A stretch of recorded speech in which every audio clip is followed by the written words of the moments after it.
नमस्कार।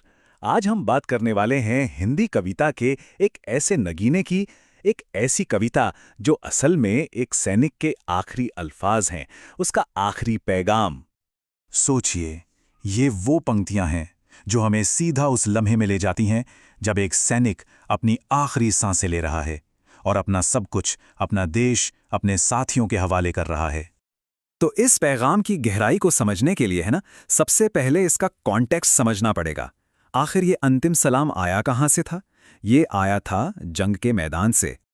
ये सिर्फ एक कविता नहीं बल्कि एक गीत है, और वो भी ऐसा वैसा गीत नहीं। इसे लिखा था कैफी आज़मी ने 1965 की फिल्म हकीकत के लिए। ये वो फिल्म थी जो 1962 के भारत चीन युद्ध की असलियत को दिखाती थी, और इस गाने ने तो जैसे पूरे देश को अंदर तक हिलाकर रख दिया था। और देखिए, जिस तरह से ये पूरी कविता लिखी गई है वो बहुत पर्सनल है। ऐसा लगता है जैसे कोई सैनिक अपने आखिरी पलों में अपने साथियों से, अपने दोस्तों से बात कर रहा हो। देशभक्ति जैसा इतना बड़ा कॉन्सेप्ट भी एक बहुत ही एक गहरा मानवीय एहसास बन जाता है। तो चलिए अब जरा और गहराई में उतरते हैं और समझते हैं उस कुर्बानी के जज्बे को, उस संकल्प को जो एक सैनिक अपनी आखिरी सांसों में भी नहीं छोड़ता। कविता शुरू होती है और हमें सीधे उस बर्फीले जंग के मैदान में ले जाती है जहां मौत की असलियत सामने खड़ी है। आप इन शब्दों को पढ़ेंगे ना, सांस थमती गई, नब्ज जमती गई, तो वो ठंडक, वो खामोशी महसूस होती है। लेकिन इसके ठीक बाद जो लाइन आती है वो कमाल है, जिसमें भले ही हार मान रहा था पर हौसला वो अडिग था। ये एक जबरदस्त कॉन्ट्रास्ट है ना, कि शरीर भले ही जवाब दे रहा हो पर कदम आगे ही बढ़ रहे थे। और यहीं पर एक सैनिक का अपना पर्सनल स्ट्रगल एक बहुत बड़े मकसद से जुड़ जाता है। उसका बलिदान अब सिर्फ उसकी जान की कुर्बानी नहीं है, बल्कि वो हिमालय के रूप में हमारे देश के सम्मान की, उसकी आन की रक्षा बन जाता है। पता है सबसे कमाल की बात क्या है?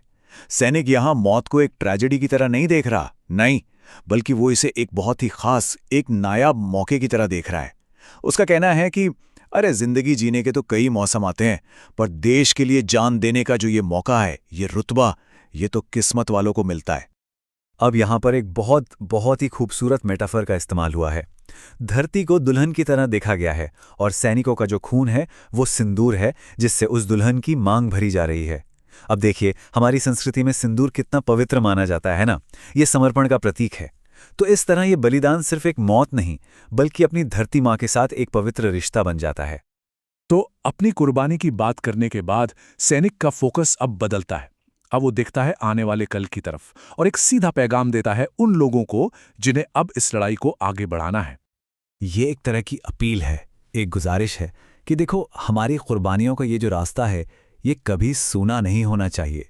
ये एक अंत नहीं है, बल्कि ये तो आने वाली पीढ़ियों के लिए एक नई शुरुआत है। इस पर नए काफिले चलते रहने चाहिए। और ये लाइन देखिए, जिंदगी मौत से मिल रही है गले। क्या खूबसूरत तरीका है कहने का। यहां पर मौत का जो डर है ना, उसे पूरी तरह से खत्म कर दिया गया है। ऐसा लग रहा है जैसे मौत कोई दुश्मन है ही नहीं, बल्कि जिंदगी का ही एक साथी है जो आखिर में आकर गले मिल रहा हो। चलिए, अब हम कविता के उस हिस्से पर आते हैं जो कि उसका क्लाइमैक्स है। वो आखिरी निर्देश, वो जिम्मेदारी, वो विरासत जो वो सैनिक अपने साथियों को सौंप रहा है। तो जाते जाते वो सैनिक 4 बिल्कुल साफ साफ ऑर्डर देता है। और ये सिर्फ लड़ाई के लिए कोई टैक्टिकल एडवाइस नहीं है, ये एक तरह से एक स्पिरिचुअल गाइड है देश के आने वाले रक्षकों के लिए। और इन आदेशों में और भी ज्यादा वजन डालने के लिए कैफी साहब रामायण के सबसे पावरफुल सिंबल्स का इस्तेमाल करते हैं। यहाँ रावण कौन है?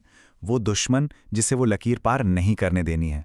और सीता है हमारे देश की इज्जत, हमारी आन बान शान। ये सिर्फ नाम नहीं है, ये वो भावनाएं हैं जो हर भारतीय के दिल में बसी हैं। और फिर आती है वो लाइन जो इस पूरी कविता का निचोड़ है। सैनिक कहता है कि अब तुम ही राम हो और तुम ही लक्ष्मण। मतलब रक्षा की जो ये डिवाइन जिम्मेदारी थी वो पूरी तरह से तुम्हारे कंधों पर है। अब तुम्ही को राम और लक्ष्मण बनकर इस देश को, इसकी इज्जत को बचाना है। तो कुल मिलाकर ये आखिरी पैगाम सिर्फ शब्द नहीं है, ये ड्यूटी का, जिम्मेदारी का एक कंप्लीट हैंडओवर है, जैसे देश की आत्मा को एक पीढ़ी से दूसरी पीढ़ी के हवाले किया जा रहा हो। और जाते जाते ये कविता हमें एक बहुत जरूरी सवाल के साथ छोड़ जाती है कि एक सैनिक का ये जो आखिरी पैगाम है, जो लगभग 60 साल पहले लिखा गया था, आज के समय में हमारे लिए इसके क्या मायने हैं?